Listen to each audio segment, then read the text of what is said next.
Today, we'll be covering the steps to add JWT authentication to a Spring Boot application. Specifically, we'll be going through the process of adding the required dependencies to our POM XML, creating and implementing JWT token util, JWT authentication filter, web security config, JWT user details service, and 2 REST controllers, auth controller and hello controller. By the end of this tutorial, you should be able to create a fully functional Spring Boot application with JWT authentication enabled. Let's get started.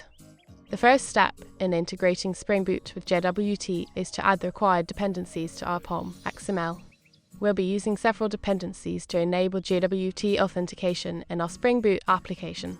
The first dependency we need is Spring Boot Starter Web, which provides the necessary components for building web applications, including embedded Tomcat, Spring MVC, and REST support. The second dependency is Spring Boot Starter Security, which provides Spring Security with default configuration for securing our application. We'll also be using JWT API, which is the API for the Java JWT library, and JWT Impl, which is the implementation of the JWT library. Finally, we'll be using JWT-JSON, which is an extension for the JWT library that allows us to use JSON to serialize and deserialize JSON. Together, these dependencies will provide us with the necessary tools to create a secure Spring Boot application with JWT authentication enabled. The next step is to create and implement JWT token util, which will be responsible for generating and validating JWT tokens. JWT token util will have 3 methods: generate token, is valid token, and get subject. Generate token is used to create a JWT token when a user logs into the system. The token can then be returned to the client and used for subsequent requests. Is valid token is used to validate a JWT token when a client makes a request to a protected endpoint. If the token is not valid, the client will receive a 401 unauthorized response. Get subject is used to extract the subject from a JWT token. This can be useful for retrieving user information or performing authorization checks. Overall, JWT token util plays a crucial role in enabling JWT authentication in our Spring Boot application. By generating and validating JWT tokens, we can ensure that only authorized users can access our application's protected resources. The next step is to create and implement JWT authentication filter, which will intercept incoming requests and validate the JWT token. JWT authentication filter will override the doFilter internal method of the once per request filter class. In the doFilter internal method, we will extract the JWT token from the authorization header in a request header. We will then use JWT token util to validate the token and retrieve the subject from the token. Once we have the subject, we can use it to create an authentication object and set it in the security context holder, which is provided by Spring Security. This will ensure that subsequent requests from the same client will have the same authentication context. We will also need to implement web security config, which is responsible for configuring Spring Security in our application. We'll create 2 beans, security filter chain and authentication entry point. Security filter chain will define the rules for securing our endpoints. We'll define which endpoints require authentication and which ones don't.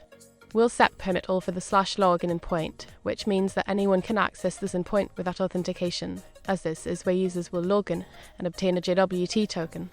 Authentication entry point will handle authentication errors and return an error response to the client. Overall, JWT authentication filter and web security config work together to secure our Spring Boot application with JWT authentication. By intercepting requests and validating JWT tokens, we can ensure that only authorized users can access our application's protected resources. And by configuring Spring Security, we can define which endpoints require authentication and how authentication errors should be handled. The next step is to create and implement JWT user details service, which will be responsible for loading user details from the database or any other source. JWT user details service will implement the user details service interface, which is provided by Spring Security.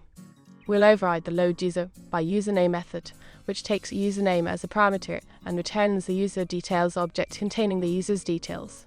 In our sample implementation, we'll simply hardcode a single user and its details, but in a real application, we would typically query the user details from a database or other source.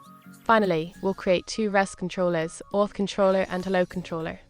Auth controller will expose a /login endpoint that generates a JWT token and returns it in the response. In the auth controller, will inject JWT token Util and Authentication Manager, which are necessary for generating the JWT token and authenticating the user, respectively. If the authentication is successful, we'll use JWT token Util to generate a JWT token containing the username and expiration date. Hello controller will expose the /hello endpoint that requires an authorization token to access.